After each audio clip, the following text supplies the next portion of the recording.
వారు ఏం చెప్తారు అంటే ప్రతిపక్ష నేత కాబట్టి ప్రతిపక్ష నాయకుడు కాబట్టి ప్రజల మధ్యకు పోయారు అంటే మరి చట్టసభలు ఎందుకండి? అందరం బయటనే సభలు పెట్టుకుందాము. మనం ఎందుకు బిల్లులు పాస్ చేసుకోవాలి? గతంలో మీరు కాళేశ్వరం బిల్లు లేకపోతే గతంలో ధరణి బిల్లు మీరు ప్రతిపక్షం లేకుండా కరోనా సమయంలో మీరు పాస్ చేసుకున్నట్లు అట్లనే చేసుకుందామా చెప్పండి? ఈ విధంగానే పోదామా అని అంటే మనకు చట్టం వద్దు, రాజ్యాంగం వద్దు, రాజ్యసభలు వద్దు, ఎన్నికలు వద్దు, ఎవరిష్టానుసారం వాళ్ళమే వెళ్దాం. మరి ఎందుకు ఆ రోజు ఎందుకు మరి నీకు చట్టసభలు అక్కర్లేనప్పుడు నువ్వు ఒక ఎమ్మెల్యేగా ఎన్నుకోబడిన తర్వాత మొన్న వచ్చి ఎందుకు నీ అధికారికంగా నువ్వు సంతకం పెట్టి ఒక ఎమ్మెల్యే అయినట్టుగా అసెంబ్లీలో వచ్చి ఎందుకు సంతకం పెట్టిపోయినావు? అప్పుడు నీకు అసెంబ్లీ కావాలి. నిన్న ప్రతిపక్ష నాయకుడిగా మాట్లాడడానికి నీకు అసెంబ్లీ వద్దు. నువ్వు ఎవరో హరీష్ రావునో లేకపోతే కేటీ రామారావునో పంపించి మాట్లాడిచ్చేస్తావు. నువ్వు నిజంగా పార్టీ ఎమ్మెల్యేలు వారు మాజీ మంత్రులు హరీష్ రావు గారు ఇరిగేషన్ శాఖ మంత్రిగా పనిచేసినారు.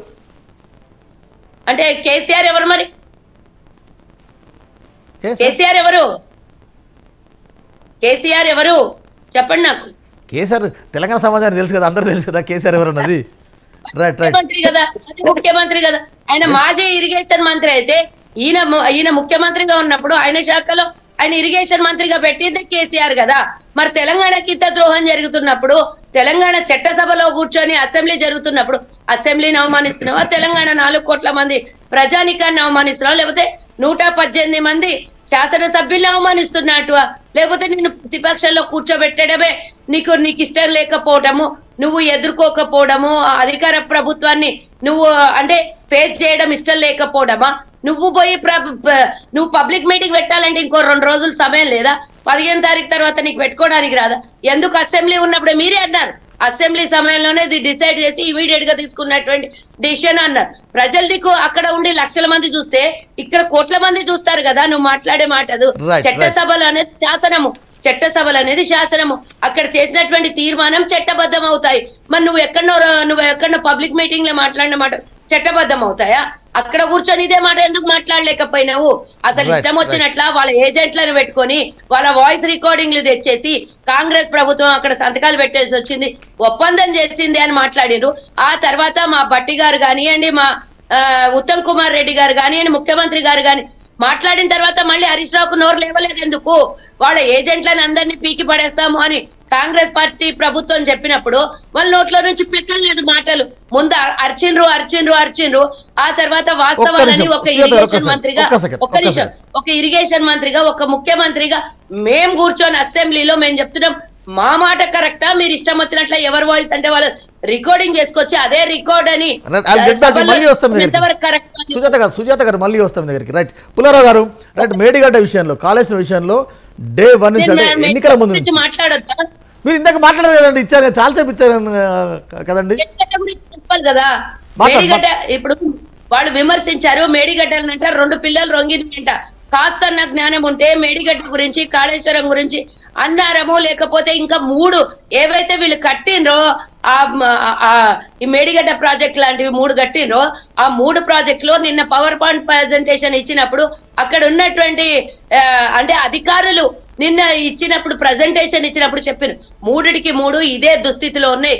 అక్కడ 3ఇంటిలో నీళ్లు ఆపేయడం జరిగింది. ఒకవేళ గనక నీళ్లు అక్కడ ప్రవాహం కంటిన్యూగా జరిగితే 3టికి ఇదే ప్రమాదం పొంచి ఉంది.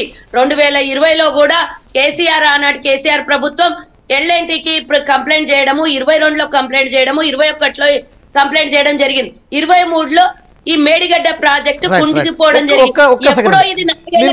జరిగింది.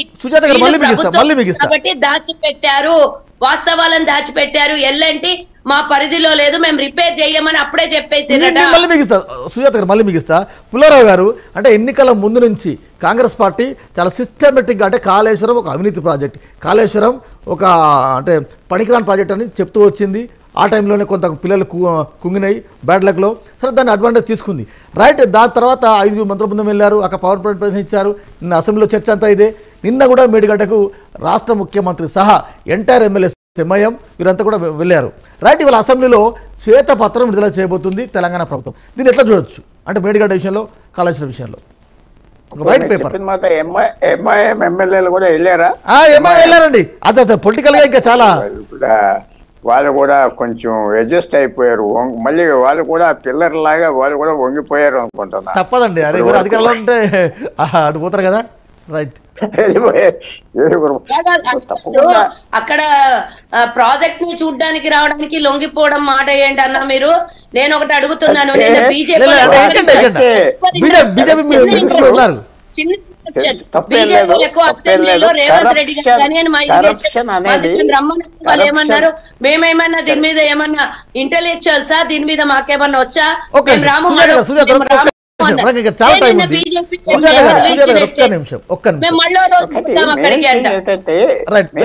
కరప్షన్ ఉన్నదంటే ఏ ప్రభుత్వం అయినా వదలకూడదు.